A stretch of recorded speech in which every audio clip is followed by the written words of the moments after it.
الحمد لله رب العالمين والعاقبة للمتقين والصلاة والسلام على رسوله سيدنا محمد وآله وأصحابه أجمعين.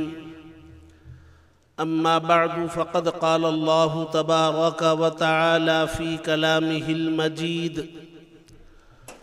وتمت كلمة ربك صدقا وعدلا لا مبدل لكلماته وهو السميع العليم. صدق الله العظيم. حضرت صدر عالی وقار، حضرات علماء کرام، ذمہ داران مساجد و مدارس و مختلف ادارہ جات، معزز حاضرین، نوجوانان اسلام، عزیز ساتھیوں، دوستوں، مجھ سے پہلے حضرت مولانا مقصود عمران صاحب رشادی دامت برکاتہم نے انتہائی فکر انگیز اور جذباتی اور دلوں میں اثر پیدا کرنے والی گفتگو فرمائی اور ہم سبوں کے دل جذبات سے معمور کیے اور مسئلے کی طرف توجہ دلائی. اور ہمارے جناب کے بدر الدین صاحب نے مقامی زبان میں اوقاف کے سلسلے میں بڑی قیمتی باتیں ہمارے سامنے رکھیں، اور یہ آج کی بہت سخت اہم ترین ضرورت ہے کہ ہمیں مقامی زبان میں بھی اپنے پیغام کو ہمارے درمیان رکھنا چاہیے تاکہ میڈیا کو حقیقت کا پتہ چلے. اور میرے بعد بھی حضرت مولانا سید تنویر پیر صاحب ہاشمی دامت برکاتہم بیجاپور سے تشریف لائے ہیں. آپ کا بھی انتہائی اہم خطاب ہونا باقی ہے. درمیان میں میں حاضر ہوا ہوں، کچھ دیر کے لیے آپ حضرات کے سامنے چند باتیں رکھنا چاہوں گا. پہلی بات تو یہ ہے کہ ہمارا یہ اجلاس جو شہر ٹمکور میں یہاں کے ذمہ داروں نے، باشندگان نے، بہت سارے لوگوں کی کوششوں سے یہ اجلاس منعقد ہوا ہے بڑے شاندار پیمانے پر، اور بہت بڑی تعداد میں یہاں مسلمان جمع ہیں، جو اس بات کی دلیل ہے کہ وہ اس تحفظ شریعت و تحفظ اوقاف کے مسئلے کو لے کر نہ صرف سنجیدہ ہیں بلکہ فکر مند بھی ہیں، اور اسی فکر نے سبوں کو یہاں جمع کیا ہے.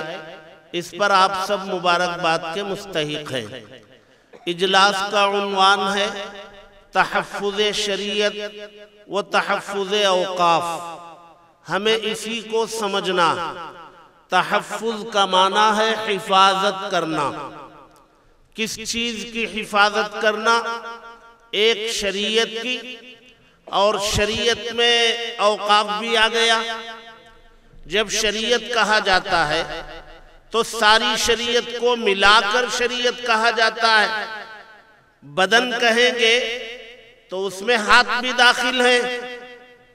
بدن کہہ دیا گیا پھر ہاتھ کو الگ سے ذکر کیا گیا. کیا مطلب؟ بھائی بدن تو ہے لیکن اس بدن میں ہاتھ کی اہمیت بہت ہے. بدن کہا گیا، دماغ کو الگ ذکر کیا گیا. کیوں دماغ بدن میں نہیں ہے پھر الگ سے کیوں ذکر کیا گیا؟ اس لیے ذکر کیا گیا کہ وہ دماغ بدن میں سب سے زیادہ قیمتی ہے. اس لیے بدن کہنے کے بعد دماغ کا الگ سے ذکر کیا گیا. شریعت کہنے کے بعد اوقاف کا الگ ذکر کیا گیا. اس لیے کہ شریعت میں اوقاف کا ایک خاص مقام جس کو کنڑ زبان میں بہت اچھے سے ہمارے بھائی نے رکھا. وقف کیا ہے اور اس کی بہت ساری شکلیں مثالیں رکھیں. سوال یہ ہے کہ ایسی کیا ضرورت پیش آ گئی کہ ہمیں شریعت کی حفاظت کے لیے کھڑے ہونا پڑ رہا ہے. اوقاف کی حفاظت کے لیے کھڑے ہونا پڑ رہا ہے، اس کی کیا ضرورت؟ جی ضرورت ہے، بہت سارے مسائل میں ضرورت ہے۔ ہماری غفلت، ہماری لاپرواہی اور ہماری دین سے دوری، بلکہ ہماری دین سے بیزاری نے ہمارے دین پر انگلیاں اٹھانا، زبان درازی کرنا، آنکھیں دکھانا، قرآن و حدیث کے احکامات کو بدلنے کی ناپاک کوششیں کرنا، یہ ساری چیزیں ہمارے سامنے گزشتہ کئی سالوں سے چلی آ رہی ہیں، اور ہم اپنی جگہ میں غفلت سے بیٹھے ہوئے، آرام سے بیٹھے ہوئے۔ یہ دین آسمان سے نازل ہوا دین ہے، کسی انسان کے ذہن کی پیداوار نہیں ہے، کسی انسان نے بنایا نہیں ہے۔ یقیناً ہم سب کے آقا حضرت محمد مصطفیٰ صلی اللہ علیہ وسلم نے پیش کیا، لیکن آپ نے جو پیش کیا وہ اللہ کی جانب سے آسمان سے نازل ہونے والی وحی ہے۔ اللہ نے جو بھیجا ہمارے نبی نے وہ ہمیں پیش کیا۔ ہماری شریعت کا تعلق زمین سے نہیں ہے، ہماری شریعت کا تعلق آسمان سے ہے۔ اللہ تبارک و تعالی نے بھیجا ہے، اور ہمارے نبی کے بعد دنیا میں کوئی نیا نبی آنے والا نہیں ہے۔ ہمارے نبی کے بعد دنیا میں کوئی نبی پیدا ہونے والا نہیں ہے۔ حضرت عیسیٰ علیہ السلام آئیں گے، وہ پہلے والے نبی، وہ پہلے پیدا ہو چکے ہیں۔ اب میں نے کہا ہمارے نبی کے بعد کوئی نبی پیدا نہیں ہوگا، لہذا آج کوئی آ کر کے کہے 15ویں صدی میں ہمارے سامنے آ کے کہے کہ میں نبی ہوں، تو ہمیں دو ٹوک انداز میں کہنا چاہیے ہمارے نبی آخری نبی ہیں، آپ کے بعد کوئی نبی آنے والا نہیں، کوئی نبی پیدا ہونے والا نہیں۔ عیسیٰ علیہ السلام آئیں گے، قیامت کے قریب آئیں گے، قیامت کی علامتوں میں سے وہ ایک علامت ہے، لیکن عیسیٰ پہلے پیدا ہو چکے ہیں۔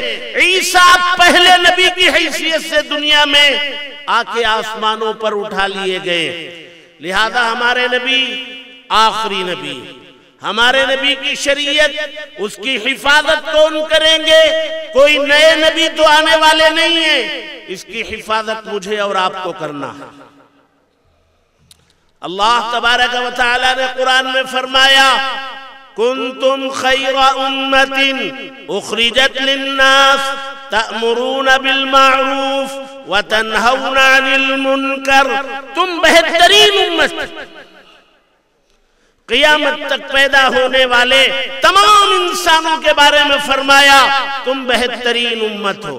کیوں بہترین کا خطاب ملا؟ اس لیے کہ تم امر بالمعروف کرتے ہو، بھلائی کا حکم کرتے ہو، برائی سے روکتے ہو۔ ہمارے دین کا بنیادی امر بھلائی کا حکم کرنا، برائی سے روکنا، یہ کام چونکہ ہم کرتے ہیں اس لیے ہمیں خیر امت کہا گیا۔ اس دین کی حفاظت ہمارے ذمہ ہے۔ دین، شریعت اندر سے بھی خراب ہو رہی ہے، متاثر ہو رہی ہے، باہر سے بھی لوگ خراب کرنے کی کوشش کر رہے ہیں۔ ہمیں دونوں جگہ حفاظت کرنا ہے۔ اندر سے جو خرابی ہے، اندر کی جو خرابی ہے، اس سے بھی دین کی حفاظت کرنا ہے۔ باہر سے جو خرابیاں دین کو متاثر کرنے والی ہیں، اس سے بھی دین کو بچانا ہے۔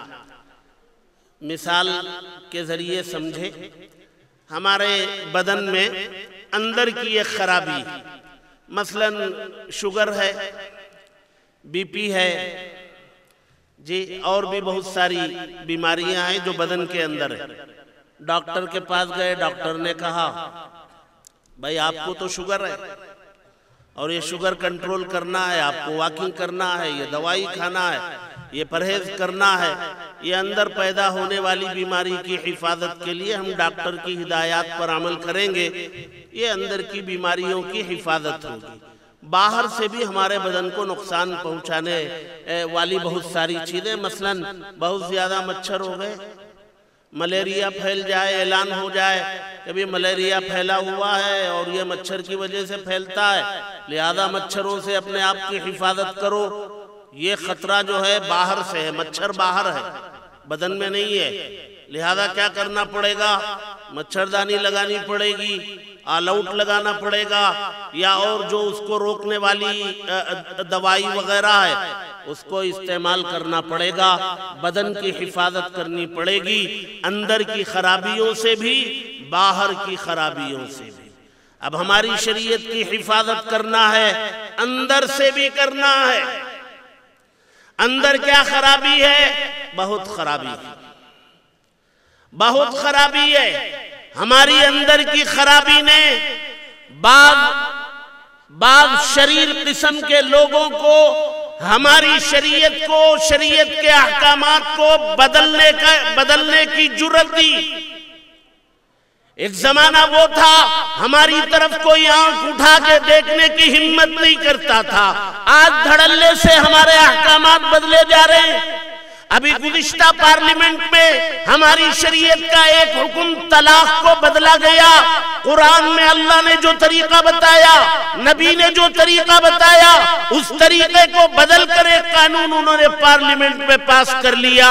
قرآن و حدیث کے خلاف ایک قانون ہم سب کی موجودگی میں ہماری آنکھوں کے سامنے انہوں نے پارلیمنٹ میں ہمارے قرآن کے خلاف قانون پاس کیا۔ ہم کچھ نہیں کر سکے۔ کیوں نہیں کر سکے؟ اس کی وجوہات ہیں، ابھی بتانے کا موقع نہیں ہے، چونکہ ہمارے پاس وقت کم ہے، بتانے کا موقع نہیں ہے۔ جی کیوں ان کے اندر جرأت پیدا ہوئی؟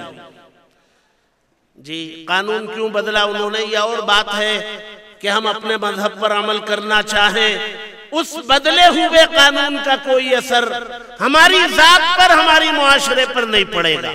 کوئی خاتون اگر یہ طے کر لے کہ مجھے قرآن اور حدیث پر عمل کرنا ہے، اللہ اور اس کے رسول کے حکم پر عمل کرنا ہے، شوہر نے اگر 3 طلاق دے دی، ایک پارلیمنٹ کا، اس ملک کا نیا بنا ہوا قانون ہے جو قرآن و حدیث کے خلاف ہے، ایک قرآن کا بیان کردہ قانون ہے، خاتون کہے کہ میں قرآن و حدیث پر عمل کروں گی تو اس کے بنائے ہوئے قانون کا کوئی اثر خاتون پر پڑنے والا نہیں ہے۔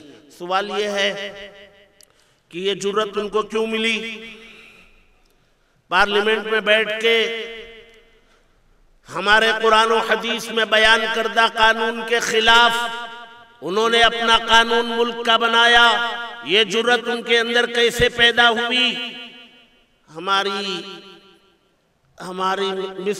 مس یوز نے، ہمارے غلط طریقوں نے، ہمارے دین پر عمل نہ کرنے نے، ہمارے نوجوان بات پر، چھوٹی چھوٹی بات پر، جنہیں کلمہ ٹھیک سے یاد نہیں، جنہیں سورہ فاتحہ یاد نہیں، جنہیں دعائے قنوت یاد نہیں، وہ نوجوان بھی جب میاں بیوی میں لڑائی جھگڑا ہو جائے اس کو سورہ فاتحہ یاد نہیں، لیکن یہ معلوم ہے کہ ایسے لڑائی جھگڑے کے موقع پر مجھے طلاق بولنا ہے اور 3 ہی مرتبہ بولنا ہے، طلاق طلاق طلاق۔ اب پورے ملک کے اندر یہ ہونے لگا۔ جی نوجوان جو ہے ان کو دین نہیں چاہیے، علماء نہیں چاہیے، مسائل معلوم نہیں کرنا ہے، مسئلے کے حل کو نہیں معلوم کرنا ہے۔ ٹھیک ہے، اللہ کا بنایا ہوا قانون ہے، جب رشتے میں نبھاؤ نہ ہو تو اسے رشتے کو ختم کرنے کا ایک طریقہ، یہ صرف مذہب اسلام ہے جس نے ایک اجنبی لڑکے اور ایک اجنبی لڑکی کو نکاح کے بندھن میں باندھنے کا قانون بھی بیان کیا، میاں بیوی بننے کا قانون بھی بیان کیا، اگر نبھاؤ نہ ہو تو اس رشتے سے باہر نکلنے کا راستہ بھی بتایا۔ یہ صرف مذہب اسلام نے بتایا، دنیا کے کسی مذہب میں اس رشتے سے نکلنے کا طریقہ نہیں بتایا۔ اب ہمیں بتایا گیا، ہم غلط استعمال کر رہے ہیں۔ اب جب بہت زیادہ فائرنگ ہونے لگی طلاق کی، وہ موقع کی تلاش میں تھے، بہت ساری خواتینوں نے کورٹ کا رخ کیا، مقدمات دائر ہوئے، یہ اس کو بہانہ ملا، اس نے کہا کہ مسلمان ہمیشہ اپنی بیویوں پر تلوار لٹکائے رکھتے ہیں طلاق کی، اور جب موقع ملے وہ تلوار چلا دیتے ہیں 3 مرتبہ کہہ کر، اور پھر فتویٰ یہ دیا جاتا ہے کہ اب یہ بیوی بن کے باقی نہیں رہی، لہذا انہوں نے قانون بنایا 3 مرتبہ بولنے کے باوجود بھی وہ بیوی ہی رہے گی، ساتھ میں رکھنا پڑے گا اور نان نفقہ دینا پڑے گا، بیوی ہی کی طرح رکھ کر پوری زندگی گزارنا پڑے گا، اور اگر ایسا نہیں کریں گے تو جیل میں ڈال دیے جائیں گے۔ یہ ہماری دین پر عمل نہ کرنے یا دین پر غلط عمل کرنے نے ان کو موقع دیا۔ اور ایک بات بھی ہماری زبان پہ رہتی ہے، جی ایک تلوار تو ہم طلاق کی لٹکائے رکھتے ہیں بیویوں پر، اور ایک طلاق کون سی لٹکاتے ہیں؟ 4 شادیوں کی اجازت ہے۔ یہ تلوار بھی لٹکائے رکھتے ہیں، کس نے بتا دیا بھئی 4 شادیوں کی اجازت ہے؟ ہر ایک کو ہے۔ بھئی مسجد میں آپ جائیں گے، سب لوگ کھڑے ہو کر کے نماز پڑھتے ہیں، 12 15 20 آدمی چیئر پہ بیٹھتے ہیں، کیا ساری مسجد میں آنے والوں کے لیے چیئر پہ بیٹھنے کی اجازت ہے؟ بھئی ان لوگوں کو ہے جو رکوع نہیں کر سکتے، سجدہ نہیں کر سکتے، ان کے لیے بھی ضروری ہے کہ وہ قیام میں کھڑے ہوں۔ وہ قیام میں کھڑے ہونا ان کے لیے بھی ضروری ہے۔ جو چیئر پہ بیٹھتے ہیں تکبیر تحریمہ سے، ان کا قیام چھوٹ رہا ہے، اور قیام فرض ہے، اور فرض کے چھوٹنے سے نماز نہیں ہوتی۔ اس لیے چیئر پہ پڑھنے والے نماز وہ کھڑے رہیں، اگر ان سے رکوع ہوتا ہے تو رکوع بھی سب کے ساتھ کریں، رکوع نہیں ہوتا تو بیٹھ جائیں چیئر پہ، رکوع ہوتا ہے تو آپ رکوع کریں جھک کے، سجدے میں جا نہیں سکتے تب آپ بیٹھیں، سجدہ بھی کر سکتے ہیں تو آپ سجدہ بھی کریں، اتحیات میں نہیں بیٹھ سکتے تب اٹھ کر کے بیٹھے اتحیات میں۔ بہرحال سب کو چیئر پہ بیٹھنے کی اجازت نہیں ہے، جس کے پیروں میں قوت نہیں، طاقت نہیں، عذر ہے، وہ جھک نہیں سکتا ہے، ریڑھ کی ہڈی میں اسے تکلیف ہے، یا وہ سجدے میں نہیں جا سکتا ہے، یا تحیات میں نہیں بیٹھ سکتا ہے، اسے اجازت دی گئی بھئی چیئر پہ بیٹھ کے پڑھ لو۔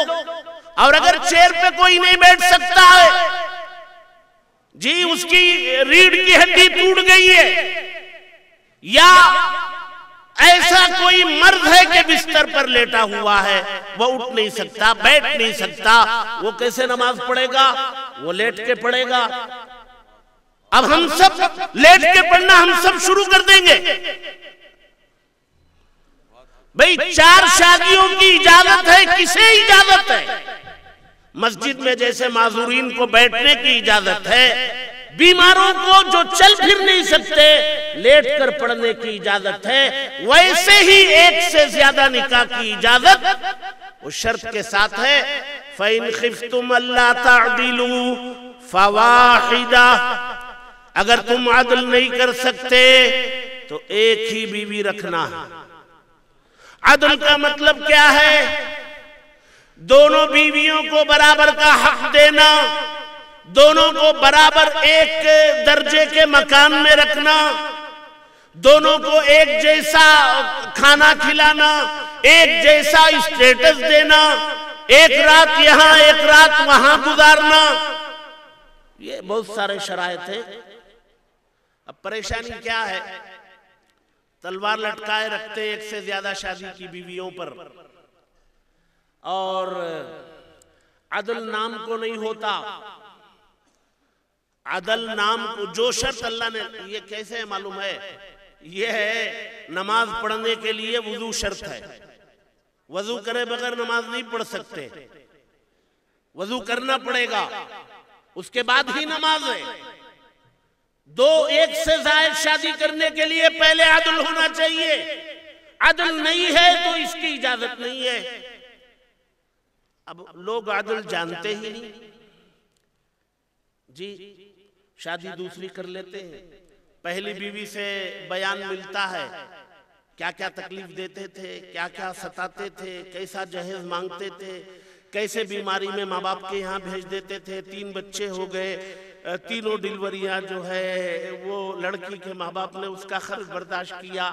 ذرا سا بیمار ہو گئی بھیج دیا، اسکول کی فیس وہ ماں باپ کے گھر سے لائے. یہ اتنا تکلیف دے کر کے اس پہلی بیوی کو رکھا تھا، اب دوسرا نکاح کر لیا. کیا ہوگا؟ وہ پی ایم صاحب انتظار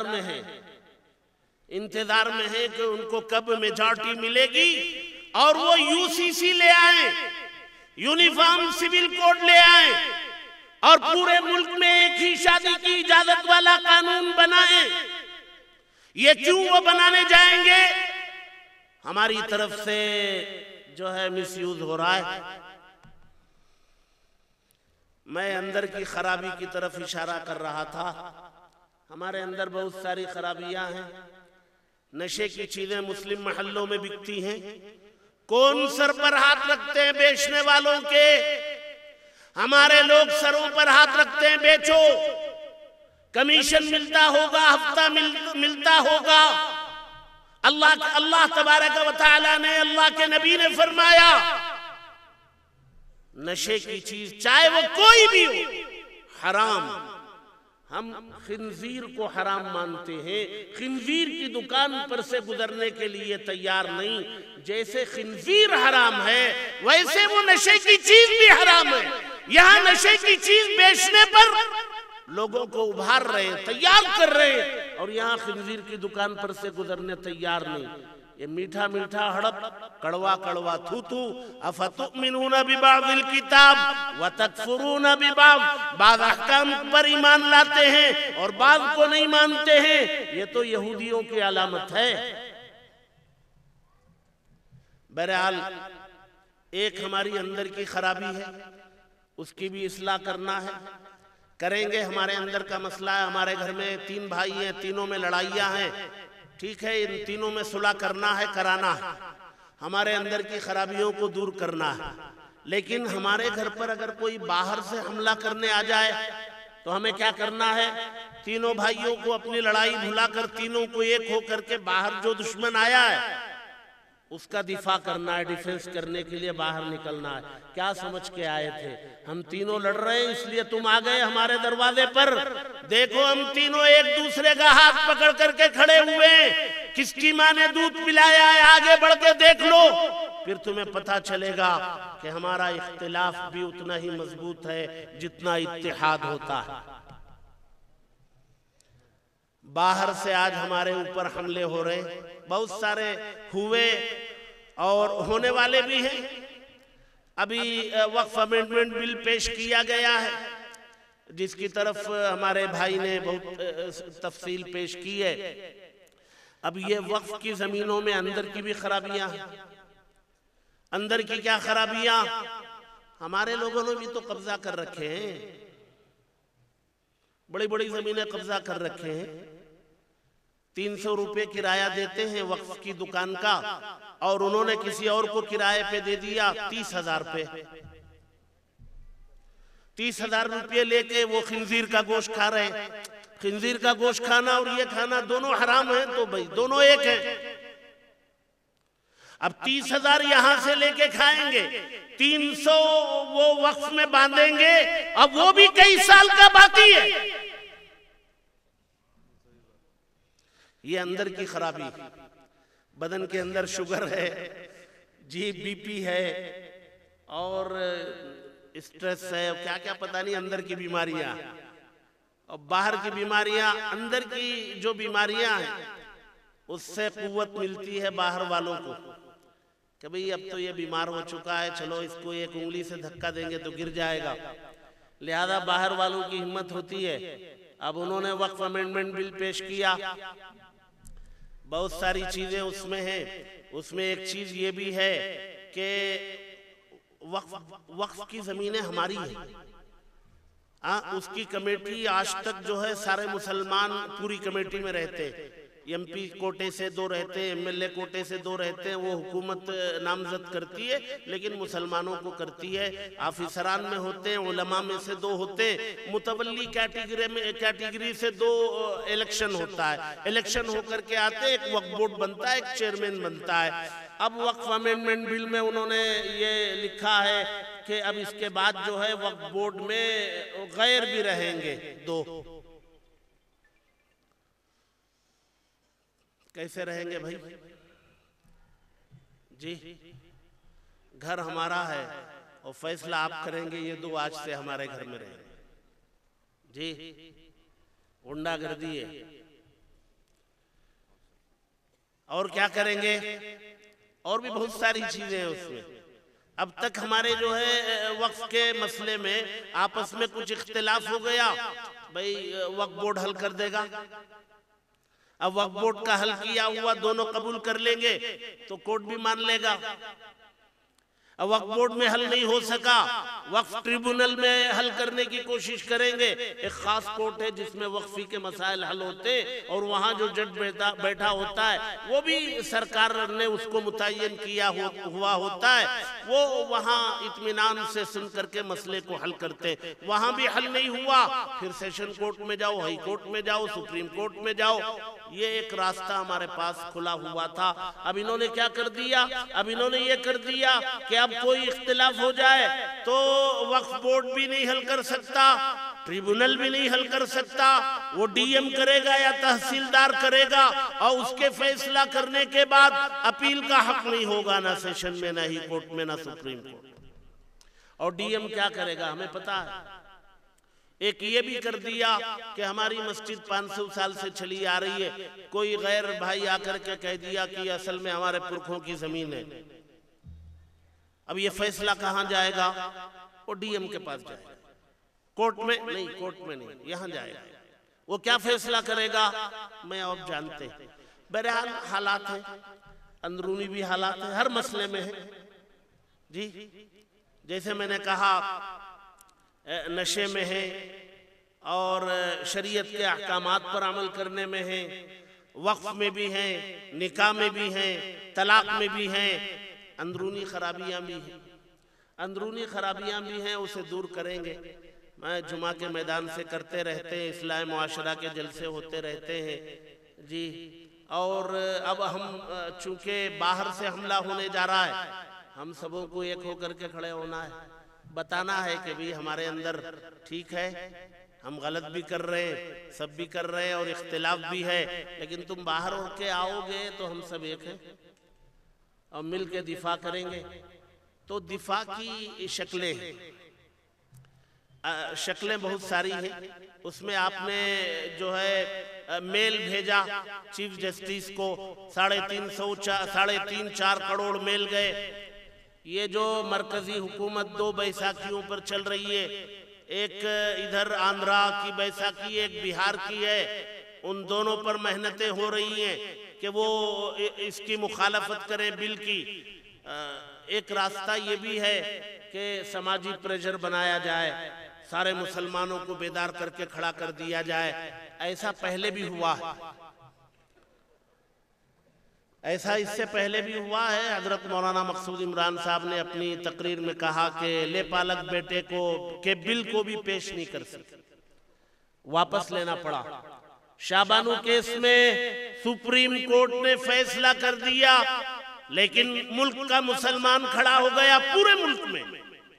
تو شاہ بانو کیس کا جو فیصلہ قرآن کے خلاف سپریم کورٹ نے کیا تھا، پارلیمنٹ میں لا کر کے اس کو بدلا گیا۔ راجیو گاندھی کی حکومت تھی۔ بہرحال اسی سماجی پریشر اور دباؤ بنانے کے لیے 24 کو اجلاس بنگلور میں حضرت قدوس صاحب عیدگاہ میدان میں، وہ عصر سے اجلاس ہوگا۔ وہ کیپیسٹی چاہے جتنی کی بھی ہو، لیکن ہمیں اپنے ناراض ہونے اور اس بل کی مخالفت کرنے کو بتانا ہے، تو سارے مسلمانوں کو اکٹھا ہونا ہے۔ ایسا نہ ہو حضرت نے جیسے فرمایا ہم قریب والے ہیں کھانا اونا کھا کر کے 3 بجے چلیں گے، تو میں یہ سمجھ رہا ہوں کہ آپ 3 بجے چلیں گے ٹمکور والے تو آپ میکری سرکل سے آگے نہیں بڑھ پائیں گے۔ میکری سرکل پر آپ وہاں تک لوگ رہیں گے، اسی سرکل میں جس چٹائی کے لانے کے لیے کہا گیا بچھا کے بیٹھنا پڑے۔ آپ کو میدان میں جگہ چاہیے تو فجر پڑھ کے چلیے، ناشتہ وہیں کہیں بنگلور میں کر لیجئے اور ظہر وہیں میدان میں پڑھیے اور کچھ ساتھ میں لے آئیے، کھا پی لیجئے تو میدان میں جگہ مل سکتی۔ قریب ہے 3 بجے جائیں گے تو میکری سرکل، اس لیے اور ایسا بھی نہیں ہے کہ بھئی اتنے لوگ جمع ہو رہے تو ہم جا کے کیا کریں گے۔ شیطان یہ بھی بولتا ہے سب تو جا ہی رہے ہیں، وہ بہت بڑا میرے ایک نہ جانے سے کیا ہوگا کچھ نہیں۔ کل کو حشر کے میدان میں حوض کوثر پر ہمارے نبی پوچھیں گے میرے دین پر بات آئی تھی اور تو یہ سوچ کے رہ گیا تھا، میرے دین کی حفاظت کے لیے تو جب جانے تیار نہیں ہوا تو میرے حوض سے پانی پینے کیوں آ گیا۔ چلو ڈانٹ دیے جائیں اور بھگا دیے جائیں تو وہاں کوئی اور حوض ہے، کوئی اور پانی پلانے والا وہاں ہے یا کوئی اور پانی وہاں ہے۔ اس لیے ہمیں اللہ کو بھی اپنے نبی کو بھی اپنا جذبہ دکھانا ہے۔ ایک بزرگ تھے، وہ جیل میں تھے، نام ہمیں ابھی یاد نہیں ہے، ان کو جیل ہو گئی تھی، وہ جیل میں تھے، پرانا قصہ ہے ایک اللہ کے ولی کا۔ وہ ہر جمعہ کو صبح صبح تیار ہوتے، غسل کرتے، نہاتے دھو کر کے، کپڑے پہن کر کے، وہ اذان کا وقت ہوتا تو وہ اپنی جگہ سے اٹھتے اور تیز چلتے وہ جیل کے مین دروازے تک آتے اور آ کر کے دیکھتے دروازہ بند ہے تو واپس چلے جاتے اپنی جگہ میں، پھر واپس آتے تیز چل کے اور دروازے کو دیکھتے پھر واپس چلے جاتے، یہی کرتے رہتے، بہت دیر کے بعد جا کر کے اپنی نماز پڑھتے۔ لوگ کہتے بھئی یہ کیا کرتے، آپ کو ہو کیا جاتا ہے جمعے کو کہ آپ یہ چکر لگاتے رہتے، کیا بات ہے آخر؟ تو انہوں نے کہا کہ اللہ تبارک و تعالی نے قرآن میں فرمایا اذا نودی للصلاة من یوم الجمعہ فاسعوا الى ذکر اللہ، کہا جب جمعہ کے دن تمہیں مؤذن آواز لگائے، تمہیں بلائے تو دوڑو اللہ کے ذکر کی طرف، نماز کی طرف دوڑو اور تجارت کو، سارے کاموں کو بند کرو۔ یہ قرآن میں اللہ نے کہا۔ اب یہاں جمعہ کا وقت ہو گیا، میں قرآن کی اس آیت پر عمل کرنے کے لیے دروازے تک جاتا ہوں۔ لوگوں نے کہا آپ کو معلوم ہے وہ دروازہ بند ہے، کھلتا نہیں، کوئی نکل نہیں سکتا، تو پھر آپ جاتے کیوں ہیں؟ تو بزرگ نے کہا کہ بھئی ٹھیک ہے مجھے معلوم ہے کہ دروازہ نہیں کھلے گا، میں باہر جا نہیں پاؤں گا، لیکن میں کل اللہ کو یہ تو بتا سکوں گا کہ میں نے جانے کی کوشش تو کی تھی۔ جی ابراہیم علیہ السلام کو آگ میں ڈالنے کے لیے نمرود نے آگ لگائی، بہت زبردست آگ لگائی، اس کے اوپر سے کوئی پرندہ اڑتا تو وہ بھی جل جاتا، تو اس آگ کو بجھانے کے لیے ایک چڑیا جو ہے وہ چونچ میں ایک ایک قطرہ لا کر ڈالنے لگی۔ جی یوسف علیہ السلام کو مصر کے بازار میں لا کر کے بیچا جا رہا تھا، بہت خوبصورت تھے، بہت زیادہ قیمت لگ رہی تھی۔ ایک بڑھیا اپنے پاس وہ جو یہاں پاکٹ ہوتی ہے پہلے کپڑے کی ہوتی تھی تھیلی، اس تھیلی میں کچھ سکے لے کر کے جا رہی تھی۔ لوگوں نے کہا کہ بھئی یوسف کی تو بڑی قیمتیں لگ رہی ہیں اور تو چند سکے لے کے جا رہی ہے خریدنے یوسف کو۔ تو بڑھیا نے کہا ٹھیک ہے میں نہیں خرید سکتی، مجھے معلوم ہے، لیکن یوسف کے خریداروں میں میرا نام تو آئے گا، تو اب آپ کو نام لکھانا ہے، اور اگر ایسا نہیں کریں گے تو پھر کل کو اللہ کے سامنے کھڑا ہونا ہے، نبی کے سامنے کھڑا ہونا ہے۔